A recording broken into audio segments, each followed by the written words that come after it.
31 मार्च 2018 को समाप्त होने वाले वर्ष के लिए बीपीएल लिमिटेड का निम्न जानकारी से रोकड़ प्रवाह विवरण बनाइए।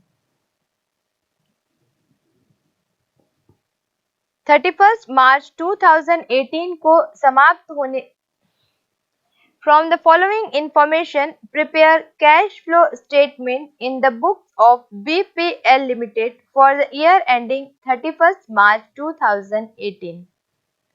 वर्ष का शुद्ध लाभ कर के बाद net profit for the year after tax 7,000. प्रारंभिक बैंक शेष ओपनिंग बैंक बैलेंस 25,500. अंतिम बैंक शेष क्लोजिंग बैंक बैलेंस 32,500. व्यापारिक प्रतिभूतियों में कमी डिक्रीज इन ट्रेड रिसीवेबल्स 32,000. माल सूची में वृद्धि इंक्रीज इन इन्वेंट्री ₹4,000. देय बिल में वृद्धि increase in bills payable ₹42,000. Machine का विक्रय सेल ऑफ मशीनरी ₹1,25,000. विनियोग का क्रय परचेस ऑफ इन्वेस्टमेंट ₹20,000. बैंक ऋण का पुनर्भुगतान रीपेमेंट ऑफ बैंक लोन ₹1,75,000. आयकर का भुगतान इनकम टैक्स पेड ₹3 लाख. इस क्वेश्चन के आधार पर हमको एक simple cash flow statement prepare करना है और कुछ भी जानकारी यहाँ पर नहीं दी गई है तो हम इनडायरेक्ट मेथड से ये कैश फ्लो प्रिपेयर कर लेंगे। इनडायरेक्ट मेथड जैसे कि हमने वीडियो में देखा और हमने इसके फॉर्मेट में भी देखा कि cash flow from operating activity को इंक्लूड करते हुए इसमें हम cash flow from operating activity, cash flow from investing activity, cash flow from financing activity, इन सभी को इंक्लूड करके एक प्रॉपर कैश फ्लो स्टेटमेंट तैयार करते हैं। तो सबसे पहले हम यहाँ पर स्टार्ट करेंगे cash flow from operating activities से। तो ऑपरेटिंग एक्टिविटी के लिए जैसे कि हमने पहले भी देखा था कि सबसे पहले हमको चाहिए होता है net profit before income tax. तो नेट प्रॉफिट एक तो हमको यहाँ पर दिया गया है निकाल कर net profit for the year after tax 7,000 और इसमें हम टैक्स की अमाउंट को भी इंक्लूड कर देते हैं इनकम टैक्स को, जो कि हमको सबसे लास्ट में यहाँ क्वेश्चन में पर्टिकुलर में दिया गया है 3,000। तो ये हमको मिल जाएगा net profit before income tax ₹10,000। तो डिटेल अमाउंट कॉलम में हम इस 10,000 को लिख लेंगे और फिर हम इसमें बहुत सारी चीजें जोड़ते हैं और घटाते हैं। तो जो नॉन ऑपरेटिंग एक्सपेंसेस होते हैं उनको हम ऐड कर देते हैं, नॉन ऑपरेटिंग इनकम जो होती है उनको हम लेस कर देते हैं। और अगर हम संपत्तियों और दायित्वों के ऐड एंड लेस की बात करें तो हम एक कंसेप्ट फॉलो करते हैं कि अगर किसी लायबिलिटी की वैल्यू इंक्रीज हुई है तो हम उसको ऐड करेंगे और अगर किसी एसेट्स की वैल्यू डिक्रीज हुई है तो हम उसको ऐड करेंगे। और दूसरी बात कि अगर किसी एसेट्स की वैल्यू इंक्रीज हुई है तो फिर हम उसको लेस कर देंगे और अगर किसी लायबिलिटी की वैल्यू डिक्रीज हुई है तो फिर हम उसको लेस कर देंगे। तो इसी कॉन्सेप्ट को फॉलो करते हुए हमको cash flow from operating activity को पहले बना लेना है। तो यहाँ पर हम देख रहे हैं एक पॉइंट दिया गया है नॉन ऑपरेटिंग एक्सपेंसेस का। तो नॉन ऑपरेटिंग एक्सपेंसेस जो है यहाँ पर अभी कुछ भी नहीं दिखाई दे रहा है तो हम उसको नील लिख देंगे। नॉन ऑपरेटिंग इनकम हम यहाँ पर लेस करते हैं, वो भी कुछ नहीं दिखाई दे रहा है तो हम उसको यहाँ पर नील लिख देंगे। हम अगर अकॉर्डिंग टू फॉर्मेट चलते हैं तो इसको हम पर्टिकुलर में लिख के अमाउंट को नील कर सकते हैं। और क्योंकि इसमें कुछ ऐड या लेस होने वाली कोई बात हमको मिली नहीं यहाँ, तो जो हमारी टोटल अमाउंट थी net profit before income tax ₹10,000, उसी को हम मान लेंगे operating profit before working capital charges ₹10,000। अब हम बात करें यहाँ पर करंट एसेट्स या लायबिलिटी के इंक्रीमेंट या डिक्रीज होने की। तो यहाँ पर हम एक पॉइंट देख रहे हैं जिसमें जो ट्रेड रिसीवेबल है उसके बारे में दिया गया है कि वो डिक्रीज हो रहा है। तो हमने जाना कि जब कोई करंट एसेट डिक्रीज होता है तो हम उसको ऐड करते हैं यहाँ पर। तो इस डिक्रीज इन ट्रेड रिसीवेबल की जो अमाउंट है 32,000 उसको हम यहाँ पे ऐड कर देंगे। एक पॉइंट हम उसके बाद देख रहे हैं यहाँ पर कि इन्वेंट्री की जो अमाउंट है वो इंक्रीज हो रही है। अब इन्वेंट्री जो है वो तो करंट एसेट्स है, इसकी अमाउंट अगर इंक्रीज होती है तो वो लेस में चला जाएगा। फिलहाल हम ऐड के पोर्शन को पहले बना लेते हैं। यहाँ हम एक पॉइंट देख रहे हैं कि बिल्स पेबल जो कि एक करंट लायबिलिटी है उसकी अमाउंट इंक्रीज हो रही है, और अगर किसी करंट लायबिलिटी की अमाउंट इंक्रीज होती है तो हम उसको ऐड करते हैं। तो यहाँ पर हमको किसी से कंपेयर करने की भी जरूरत नहीं है, बैलेंस निकाल के इंक्रीमेंट डिक्रीज देखने की भी जरूरत नहीं है। क्वेश्चन में स्पष्ट दे दिया गया है कि बिल्स पेबल जो है वो 42,000 से इंक्रीज हुआ, उसको हम यहाँ पर ऐड कर लेंगे। तो टोटल यहाँ हम देख रहे हैं कि 10,000 पहले से हमारे पास वर्किंग कैपिटल चार्जेस थे बिफोर ऑपरेटिंग एक्सपेंसेस, तो उसमें से हम जो डिक्रीज इन ट्रेड रिसीवेबल 32,000 और इंक्रीज इन बिल्स पेबल 42,000 को प्लस कर देंगे, तो टोटल हमको यहाँ पर 84,000 मिल जाएगा।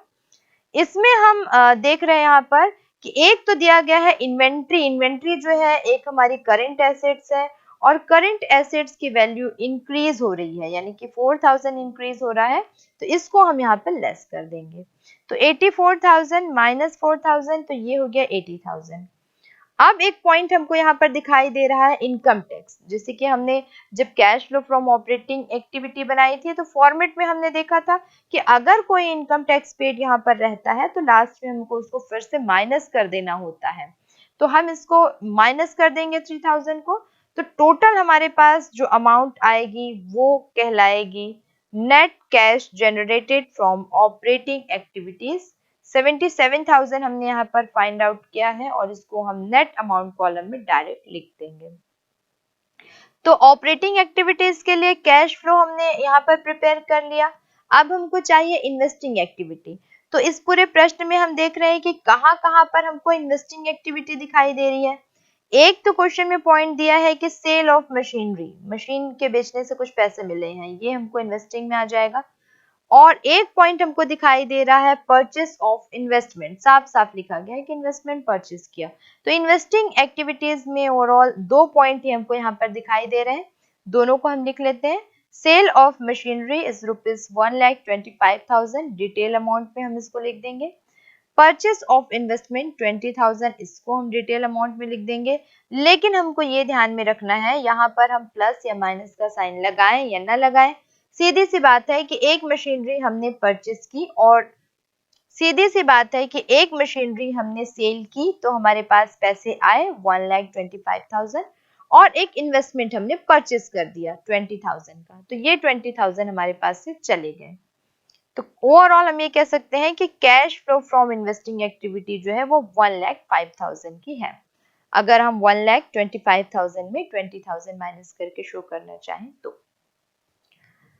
थर्ड पॉइंट हम यहाँ देख रहे हैं cash flow from financing activity हमको चाहिए, और इस पूरे पॉइंट में, इस पूरे क्वेश्चन में अगर हम ढूंढते हैं तो एक पॉइंट हमको दिखाई देता है जो cash flow from financing activities से रिलेटेड है।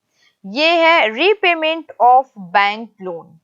तो यहाँ पे ये लोन जो है फाइनेंस रिलेटेड है और रीपेमेंट यहाँ पर दिया गया है, तो इसकी एंट्री हम यहाँ पर करेंगे 1,75,000, और क्योंकि एक ही पॉइंट यहाँ पर दिया गया है तो फिर हम नेट अमाउंट कॉलम में भी उसी की एंट्री कर देंगे।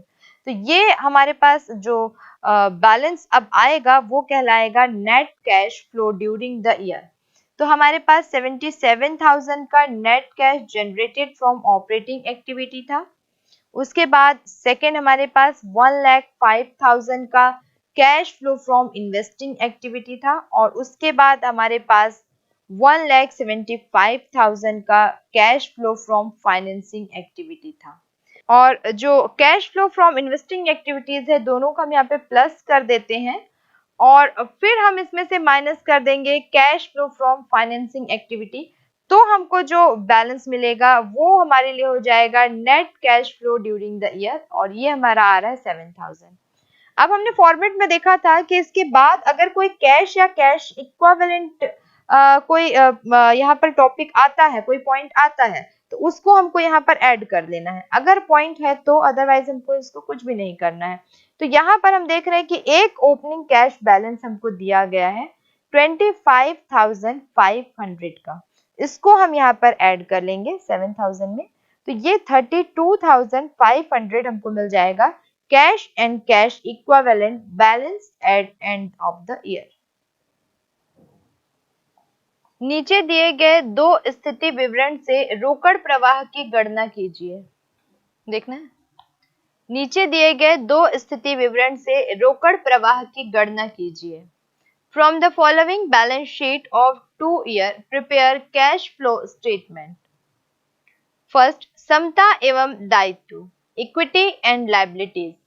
फर्स्ट, अंशधारी कोष, शेयर होल्डर्स फंड।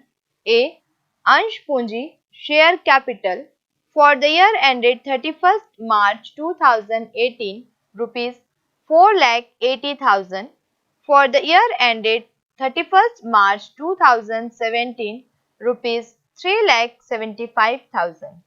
बी, संचय एवं आधिक्य, reserve and surplus for the year ended 31st March 2018 rupees 34,500 and 31st March 2017 rupees 15,000। Second, चालू दायित्व, करंट लायबिलिटीज, व्यापारिक देयताएं, trade payable for the year ended 31st March 2018 rupees 67,500 and for the year ended 31st March 2017 rupees 1,05,000। Total for the year ended 31st March 2018 rupees 5,82,000 and for the year ended 31st March 2017 rupees 4,95,000। Second, संपत्तियां, assets. First, गैर चालू संपत्तियां, non current assets. ए, स्थायी संपत्तियां, fix assets for the year ended 31st March 2018 rupees 99,000 and for the year ended 31st March 2017 rupees 75,000। B, गैर चालू विनियोग, non current investment for the year ended 31st March 2018 rupees 93,000 and for the year ended 31st March 2017 rupees 60,000। Second, चालू संपत्तियां, current assets. ए, चालू विनियोग, current investment for the year ended 31st March 2018 rupees 12,000 and for the year ended 31st March 2017 rupees 15,000। B, माल सूचियां, stock, current inventories for the year ended 31st March 2018 rupees 1,35,000 and for the year ended 31st March 2017 rupees 1,20,000। सी, व्यापारिक प्राप्तियां, trade receivable for the year ended 31st March 2018 rupees 1,72,500 and for the year ended 31st March 2017 rupees 1,80,000। D, रोकड़ एवं रोकड़ समान, cash and cash equivalent for the year ended 31st March 2018 rupees 70,500 and for the year ended 31st March 2017 rupees 45,000। Total for the year ended 31st March 2018 rupees 5,82,000 and for 2017 rupees 4,95,000। इस question में हमको cash flow statement बनाना है और indirect method से बनाना है, जिसमें सबसे पहले हमको cash flow from operating activities की कैलकुलेशन करनी है। फिर इसमें हम cash flow from investing activities include करेंगे, cash flow from financing activities include करेंगे और फिर उसके बेस पे हम closing cash and cash equivalent प्राप्त करेंगे। तो इसके लिए हमको सबसे पहले चाहिए net profit for the year before income tax, और अगर नेट प्रॉफिट रिलेटेड कोई इंफॉर्मेशन नहीं दी गई है तो रिजर्व एंड सरप्लस को हम इसका बेस मान लेंगे। तो यहाँ पर हम देख रहे हैं कि रिजर्व एंड सरप्लस 31st मार्च 2017 में 15,000 था और 2018 में 34,500 हो गया। यानी कि दोनों का अगर डिफरेंस हम निकालते हैं तो करंट ईयर के लिए ये net profit for the year before income tax हो जाएगा 19,500।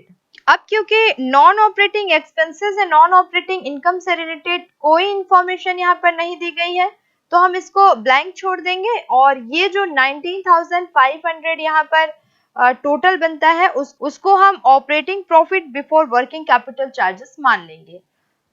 इसमें अब हमको related to current assets and current liabilities जो भी पॉइंट है उसको प्लस या माइनस करना है, और ऐसी कंडीशन में हम इसी कॉन्सेप्ट को फॉलो करेंगे कि अगर किसी करंट एसेट्स की वैल्यू इंक्रीज हो जाती है तो हम उसको लेस कर देंगे, अगर किसी करंट एसेट्स की वैल्यू डिक्रीज हो जाती है तो हम उसको ऐड कर देंगे।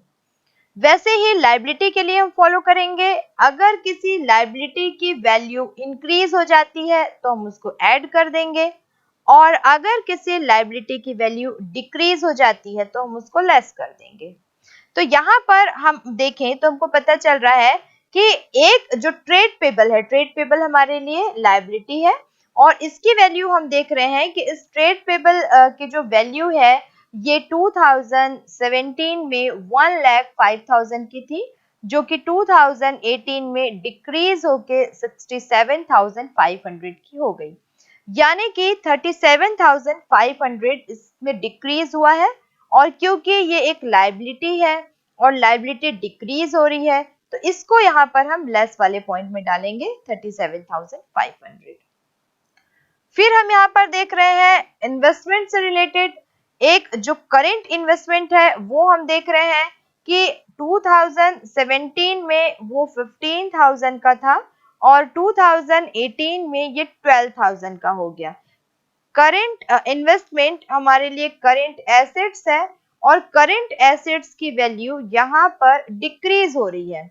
ऐसी कंडीशन में जबकि करंट एसेट्स की वैल्यू डिक्रीज होती है हम उसको यहाँ पर ऐड कर देते हैं, तो ऐड वाले पोर्शन में हम यहाँ पर लिखेंगे डिक्रीज इन करंट इन्वेस्टमेंट ₹3,000। इसके बाद हम देख रहे हैं यहाँ पर कि एक इन्वेंट्रीज दी गई है। चालू संपत्तियों के अंतर्गत हमको ध्यान देना है कि कौन कौन से करंट एसेट्स इंक्रीज हुए हैं और कौन कौन से करंट एसेट्स डिक्रीज हुए हैं। तो यहाँ हम इन्वेंट्रीज को देख रहे हैं जो कि 2017 में 1,20,000 था और 2018 में ये इंक्रीज होकर 1,35,000 हो गया, यानी कि 15,000 का इंक्रीमेंट है और ये एक करंट एसेट्स है। तो हमने देखा कि करंट एसेट्स की वैल्यू अगर इंक्रीज हो रही है तो यहाँ पर हम उसको लेस कर देंगे और जितने से इंक्रीज हो रही है केवल उतनी अमाउंट ही लेस करेंगे। तो यहाँ पर हम लेस वाले पोर्शन में लिखेंगे इंक्रीज इन करंट इन्वेंट्रीज ₹15,000। एक पॉइंट यहाँ हम देख रहे हैं ट्रेड रिसीवेबल से रिलेटेड। ट्रेड रिसीवेबल क्योंकि हमारे लिए करंट एसेट्स है जो कि 2017 में 1,80,000 का था और 2018 में ये 1,72,500 का हो गया, यानी कि इसमें हम देख रहे हैं कि कुछ डिक्रीज हुआ है, 7,500 रुपीज इसमें डिक्रीज हुआ है। और ये ट्रेड रिसीवेबल क्योंकि करंट लायबिलिटी है और ये ट्रेड रिसीवेबल क्योंकि करंट एसेट्स है।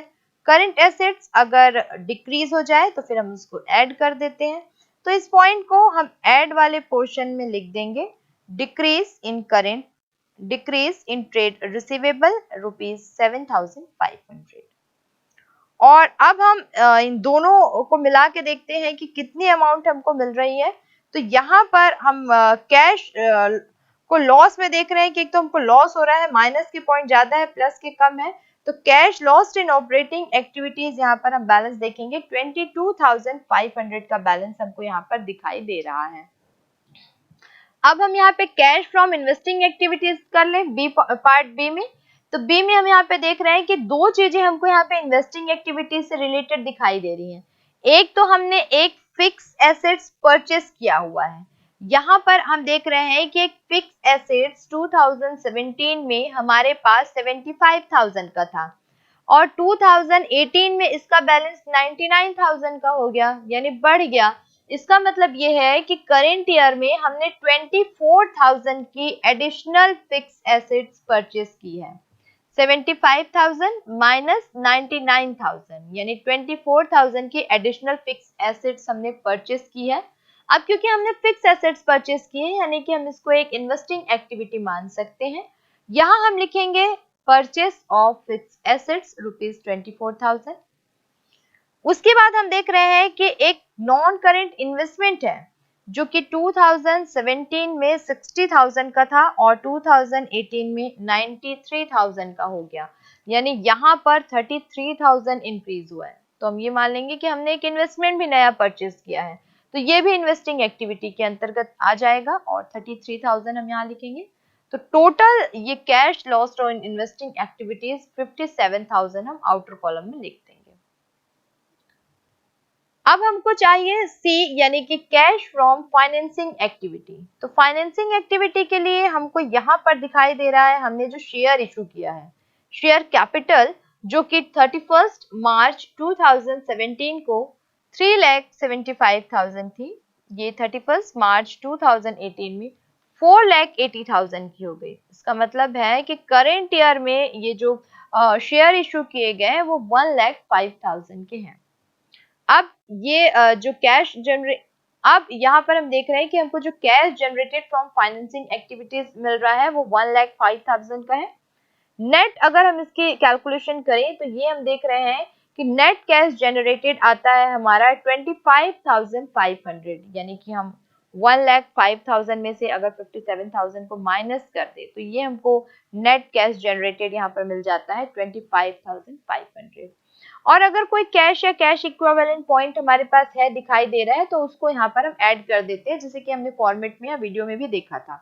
तो यहाँ पर हमको एक पॉइंट लास्ट में दिखाई दे रहा है कैश एंड कैश इक्विवेलेंट जो कि इंक्रीज हो रहा है। 2017 में 45,000 का था और 2018 में 70,500 का हो गया, यानी कि यहाँ पर हम इसको देख पा रहे हैं कि 45,000 से इंक्रीज हुआ है, जिसको कि हम नेट कैश जनरेटेड में ऐड कर देंगे तो ये हमारे पास 70,500 का बैलेंस हो जाएगा, जिसको हम कहेंगे closing cash and cash equivalent. और यहाँ हम देख रहे हैं कि हमारे पास जो नेट कैश जनरेटेड है उसको हमको कैलकुलेट करना है।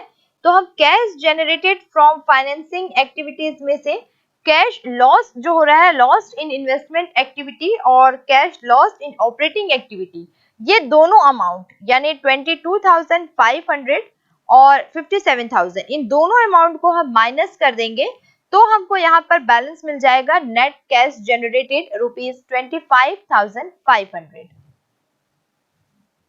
निम्न स्थिति विवरण से नंदन लिमिटेड का रोकड़ प्रवाह विवरण तैयार कीजिए। From the following balance sheet of Nandan limited prepare cash flow statement. विवरण पहला, समता एवं दायित्व, इक्विटी एंड लायबिलिटीज।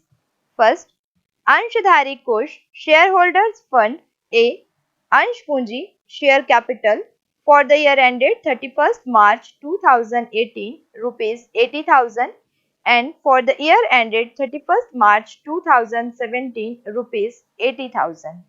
बी, संचय एवं आधिक्य reserve and surplus for the year ended 31st March 2018 rupees 50,000 and for the year ended 31st March 2017 rupees 8,000।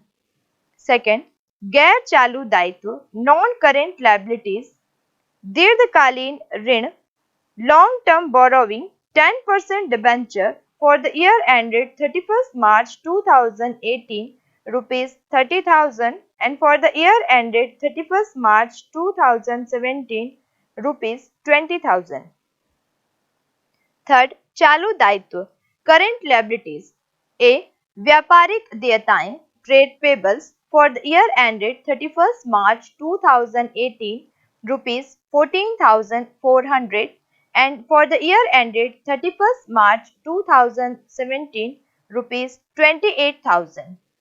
B, अल्पकालीन आयोजन short term provision for the year ended 31st March 2018 rupees 17,200 and for the year ended 31st March 2017, rupees 12,000.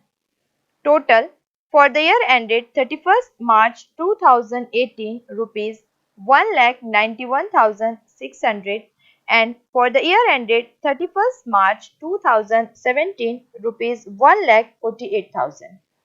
Second, संपत्तियां assets. First, गैर चालू संपत्तियां non current assets ए स्थायी संपत्ति fix assets 31st March 2018 1,29,200 for the year ended 31st March 2017 rupees 73,600. दूसरा, चालू संपत्तियां current assets ए माल सूची stock inventory for the year ended 31st March 2018, rupees 1 lakh rupees 28,800. For the year ended 31st March 2017, rupees 20,000. B. व्यापारिक प्राप्तियां trade receivable for the year ended 31st March 2018, rupees 20,400, and for the year ended 31st March 2017, rupees 30,000. C. रोकड़ एवं रोकड़ समान cash and cash equivalent 31st March 2018, rupees 13,200, and 31st March 2017, rupees 23,600. D.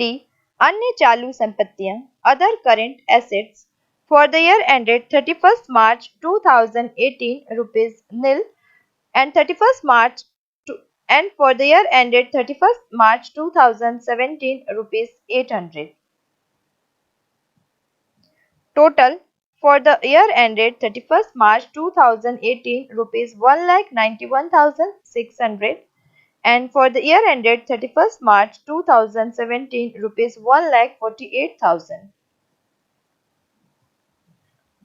इस question में हमको cash flow statement prepare करना है, लेकिन इसके पहले हमको नोट्स ऑफ अकाउंट्स फर्स्ट अल्पकालीन आयोजन शॉर्ट टर्म प्रोविजन फर्स्ट करों के लिए प्रावधान provision for tax for the year ended 31st March 2018, rupees 6,000, and for the year ended 31st March 2017, rupees 4,000. प्रस्तावित लाभांश proposed dividend for the year ended 31st March 2018, rupees 11,200, and for the year ended 31st March 2017, rupees 8,000. Total for the year ended 31st March 2018, rupees 17,200, and for the year ended 31st March 2017, rupees 12,000.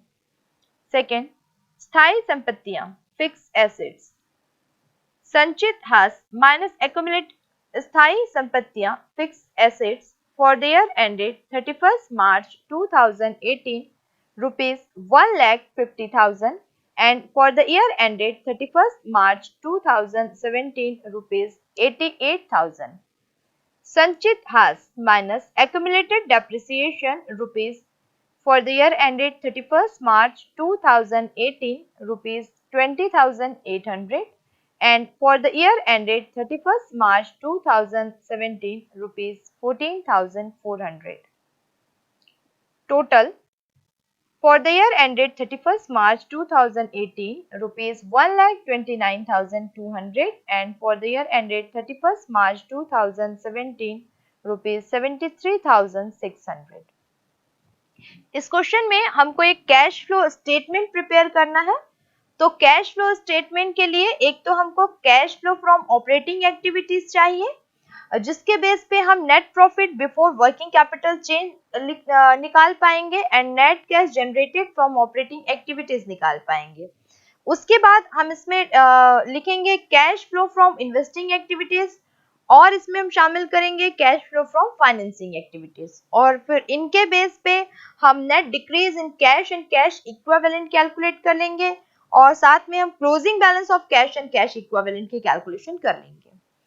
तो सबसे पहले जब हम cash flow from operating activities की calculation करते हैं तो हमको चाहिए होता है net profit for the year before tax, जो कि यहाँ पर हम देख रहे हैं कि जो टैक्स रिलेटेड अमाउंट दी गई है उसमें रिजर्व एंड सरप्लस दिया गया है, प्रॉपर नेट प्रॉफिट कहीं पे कैलकुलेट करके नहीं दिया गया है।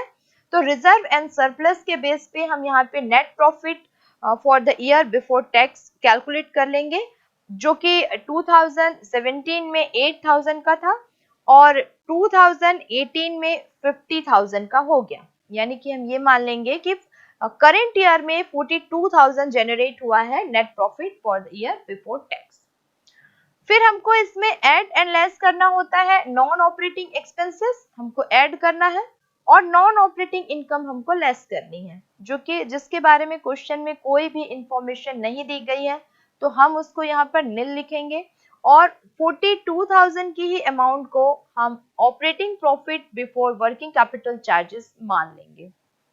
अब हमको इसमें कॉन्सेप्ट फॉलो करने हैं करंट लायबिलिटी और करंट एसेट्स के इंक्रीज या डिक्रीज होने के। जैसे कि हमने वीडियो में देखा कि अगर कोई करंट एसेट्स डिक्रीज होता है तो उसको हम ऐड करेंगे और अगर कोई करंट लायबिलिटी डिक्रीज होती है तो फिर हम उसको लेस कर देंगे। जस्ट अपोजिट, अगर कोई करंट एसेट्स डिक्रीज होता है तो हम ऐड करते हैं और अगर कोई करंट लायबिलिटी डिक्रीज होती है तो फिर हम उसको लेस कर देते हैं। तो यहाँ पे हम देख रहे हैं कि शॉर्ट टर्म प्रोविजन एक दिया हुआ है और वो शॉर्ट टर्म प्रोविजन यहाँ पे हम देख रहे हैं कि इंक्रीज हो रहा है। तो इसमें हम देख रहे हैं कि इस शॉर्ट टर्म प्रोविजन में इंक्रीज कितना हो रहा है। तो यहाँ पर ये जो शॉर्ट टर्म प्रोविजन है तो टोटल ये 5,200 से इंक्रीज हो रहा है। यानी कि ये जो शॉर्ट टर्म प्रोविजन है, अगर हम नोट्स ऑफ अकाउंट चेक करें तो 31 मार्च 2017 को ये हमको 12,000 का दिखाई दे रहा है और 31 मार्च 2018 को ये 17,200 शो कर रहा है। यानी कि 5,200 यहाँ पर इंक्रीज हुआ है, तो केवल 5,200 की इस अमाउंट को हम यहाँ पर लिखेंगे। फिर हम यहाँ पर देख रहे हैं कि हमारे पास कुछ ट्रेड रिसीवेबल्स हैं। हम संपत्तियों को देखें तो फिक्स एसेट्स को तो हम इसमें लिखते नहीं है, लेकिन करंट एसेट्स को हम कंपेयर करें तो यहाँ हमको दिखाई दे रहा है ऐड में लिखने के लिए। एक तो हमारे पास यहाँ पर ट्रेड रिसीवेबल है जो कि पहले था 2017 में 30,000 का और 2018 में फिर ये घटकर 20,400 का हो गया, यानी कि डिक्रीज हुआ है 9,600 से। और क्योंकि ये करंट एसेट्स है और करंट एसेट्स अगर डिक्रीज होता है तो फिर हम इसको यहाँ पर ऐड में लिखते हैं और जितने से डिक्रीज हुआ है सिर्फ उतनी ही अमाउंट हम यहाँ ऐड कॉलम में लिखते हैं। तो यहाँ हम लिखेंगे ऐड में डिक्रीज इन ट्रेड रिसीवेबल और 9,600 की अमाउंट को डिटेल अमाउंट कॉलम में लिख देंगे। नेक्स्ट यहाँ हम देख रहे हैं कि एक प्रीपेड एक्सपेंसेस है लास्ट में। प्रीपेड एक्सपेंसेस 2017 में 800 का शो हो रहा है और 2018 में बिल्कुल भी शो नहीं हो रहा है, यानी कि नील है, यानी कि वो पूरा का पूरा लॉस हो गया। तो इस पूरे के पूरे लॉस को हम मान लेंगे डिक्रीज इन प्रीपेड एक्सपेंसेस, यानी कि एक करंट एसेट्स में लॉस हो रहा है, डिक्रीज हो रहा है, तो फिर ये पॉइंट हो जाएगा ऐड का। ऐड वाले कॉलम में हम लिखेंगे decrease in prepaid expenses and ₹800 से हम डिटेल कॉलम में डिटेल अमाउंट कॉलम में इसकी एंट्री करेंगे। और अब जब हम इसका बैलेंस करेंगे तो हमने देखा कि 42,000 की अमाउंट जो थी वो operating profit before working capital charges थी। इसमें हमने जो भी इंक्रीमेंट या डिक्रीज जो ऐड किए हैं अगर उनको हम पूरे के पूरे को इसमें ऐड कर देते हैं तो टोटल अमाउंट यहाँ पे आ जाती है 57,600। दो चीजें हमको यहाँ पे लेस करने वाली भी दिख रही हैं। एक हम देख रहे हैं कि ट्रेड पेबल है यहाँ पर जो कि 31 मार्च 2017 को 28,000 का था और 31 मार्च 2018 को 14,400 का हो गया, यानी कि ये डिक्रीज हो रहा है। और दूसरी बात ये करंट लायबिलिटी है। हमने देखा कि जब कोई करंट लायबिलिटी डिक्रीज होती है तो फिर उसको यहाँ पर हम लेस कर देते हैं। और कितने से ये डिक्रीज हो रही है? 13,600 से ये डिक्रीज हो रही है, तो इसको हम लेस में लिख देंगे।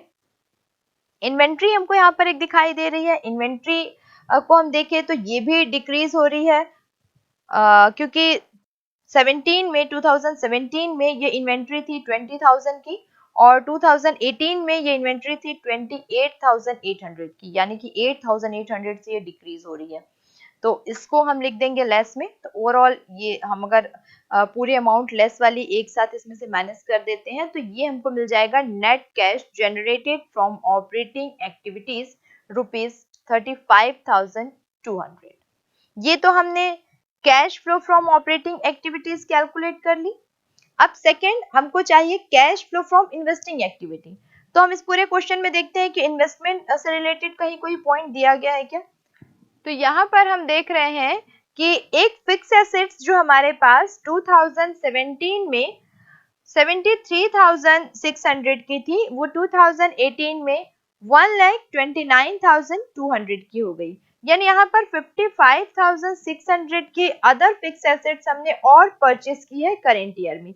तो उसकी अमाउंट यहाँ पर हम लिख लेंगे cash flow from investing activities में परचेस ऑफ फिक्स एसेट्स ₹55,600। और कोई भी अमाउंट यहाँ पर हमको इन्वेस्टिंग एक्टिविटी से रिलेटेड दिखाई नहीं दे रही है। तो अब हम आ जाते हैं अपने थर्ड स्टेप में, यानी कि cash flow from financing activity. Finance related activity जैसे शेयर या डिबेंचर इशू करना, बैंक लोन, इस तरह की एक्टिविटीज को हम सर्च करें तो यहाँ पर हमको एक बोरोविंग दिख रहा है, एक डिबेंचर दिख रहा है जिसमें दिया गया है कि एक दीर्घकालीन ऋण, एक लॉन्ग टर्म लोन है जो कि 31 मार्च 2017 को 20,000 था और 18 में ये 30,000 हो गया, यानी कि 10,000 एक्स्ट्रा बोरो किया गया है। तो सिर्फ उसी अमाउंट को हम यहाँ पर लिखेंगे proceeds from issue of long term borrowing, या फिर हम डिबेंचर लिख सकते हैं उसको ब्रैकेट में। और डिफरेंस के जो अमाउंट है यानी करंट ईयर में जो प्रोसीड हुआ है उस 10,000 की अमाउंट को हम नेट अमाउंट कॉलम में लिखेंगे। अब हमारे पास नेट अमाउंट कॉलम में एक अमाउंट है net cash generated from operating activities 35,200। उसके बाद हमारे पास एक अमाउंट है cash flow from investing activities 55,600 और उसके बाद हमारे पास एक पॉइंट है cash flow from financing activities.